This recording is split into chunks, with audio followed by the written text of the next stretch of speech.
आइए साथियों, आप सभी का जेके कंपटीशन सेंटर में हार्दिक स्वागत है। प्राचीन भारतीय इतिहास से संबंधित आज जो वैदिक काल है उसके कुछ महत्वपूर्ण प्रश्न लेकर आए हैं जो बहुत ही महत्वपूर्ण हैं और हर एग्जाम में बार बार आए हैं, कई कई बार पूछा गया है। तो साथियों देखते हैं इन्हें, क्योंकि ये प्राचीन भारतीय इतिहास की 8वां चैप्टर होगा। इससे पहले 7 चैप्टर बना दिए गए हैं, बड़ी गहराई से गंभीरता पूर्वक उनको समझाया गया है। जिन साथियों ने, दोस्तों ने, मित्रों ने ये वीडियो नहीं देखी है तो वो पुरानी वीडियो देख लें और चैनल को सब्सक्राइब जरूर करें। आइए देखते हैं पहला प्रश्न।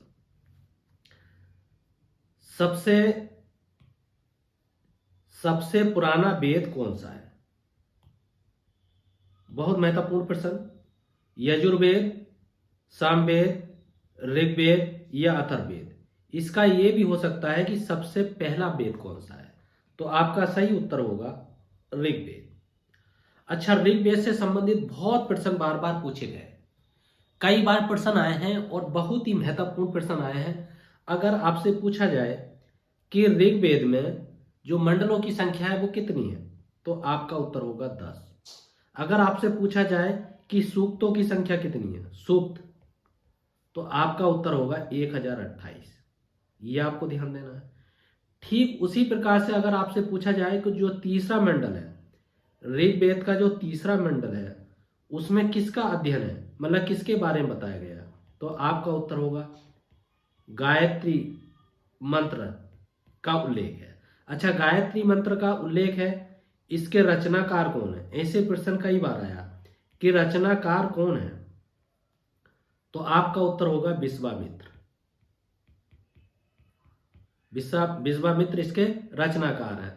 अच्छा, जो ये गायत्री है वो किस देवता से संबंधित है, तो आपका उत्तर होगा सविता। अच्छा, सविता देवता का संबंध किससे है, तो सूर्य को, उस समय सूर्य को कहते थे, ये आपको ध्यान देना है। अच्छा, 9वें मंडल, एक मंडल बहुत प्रसिद्ध है कि 9वें मंडल में किसका उल्लेख है, 9वें में, तो आपका उत्तर होगा सोम। अच्छा, सोम को कितने बार उल्लेख किया गया है? 114 बार। ये आपको ध्यान देना है। ये महत्वपूर्ण प्रश्न हो सकते हैं और यही बार बार प्रश्न बार बार लौट कर आए हैं, इसलिए इनको महत्वपूर्ण तरीके से देखना है।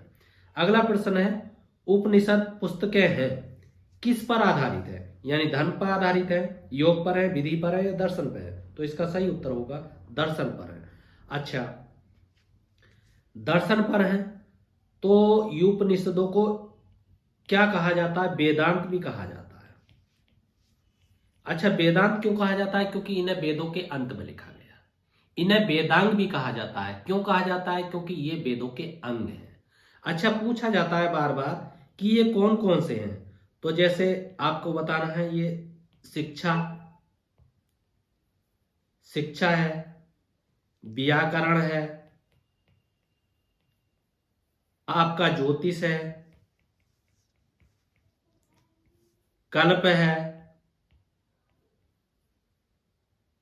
निरुक्त है, छंद है। ये आपके 6 वेदांग हैं, ये आपको ध्यान देना। आइए अगला प्रश्न देखते हैं। अगला है, प्रसिद्ध 10 राजाओं का युद्ध किस नदी के तट पर लड़ा गया?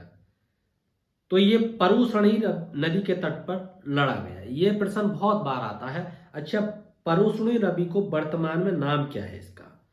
तो इसका आधुनिक नाम है रावी। ये कई बार पूछा जाता है कि आधुनिक नाम परुशणी नदी का क्या है, तो आपको बताना है रावी।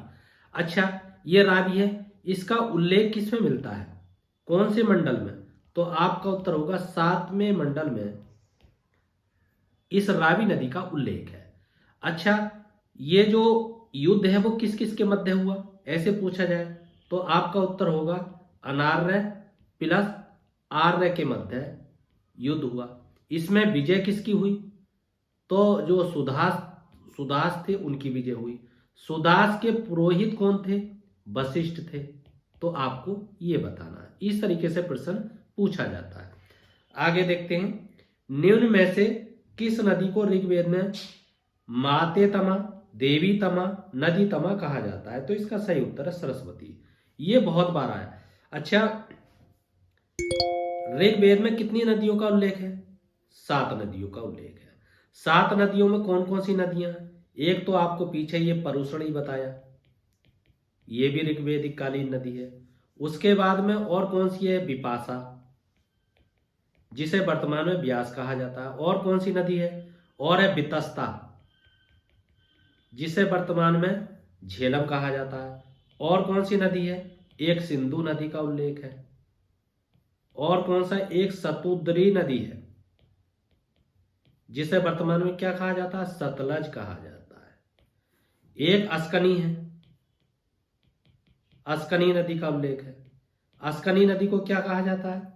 अस्कनी नदी को चिनाब कहा जाता है, चिनाब।